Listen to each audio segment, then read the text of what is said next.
History was made this past weekend when the first ever British Columbia Rugby Under-14 Elite Youth Sevens was held at the University of Victoria. Featuring 6 regional teams from across the province, a batch of Canada's future Olympians had their first run at competitive 7-a-side rugby.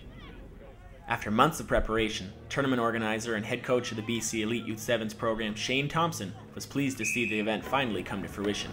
For me personally, and for a lot of people involved, it's a really exciting event this week to have kids of this age group, training and playing the specifics of sevens. So it's a good sign for the future. If we start at this age, in 5 years from now, they'll still only be 19, but they'll be so much further advanced than the 19-year-olds right now.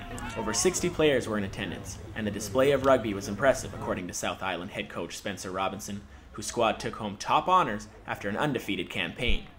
The boys showed some great commitment to the tackle, but also a real knowledge of the game of sevens. It's not just one guy taking off and trying to do it all himself.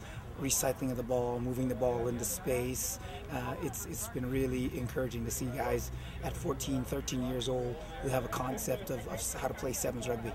We caught up with one of the tournament's young participants, Jack Parr, who was excited to be playing sevens, a game he says offers a whole different experience to 15-a-side rugby.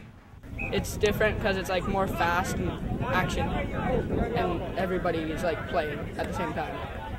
Thompson was pleased with the outcome of the tournament and hopes that several more will be held in the future for British Columbia's youngsters. We've done a lot of work, the BC Pro Sevens program, over the last year and a bit, trying to get people into place in the different regions and get the regions training the specific to sevens. And for having 6 teams this year, it's a great start. Hopefully next year we'll have 6 more or 12 more, and then keep it growing and keep the game of sevens growing in the province of BC and then hopefully in Canada. For more information on the BC Elite Youth Sevens program, visit www.bcrugby.com.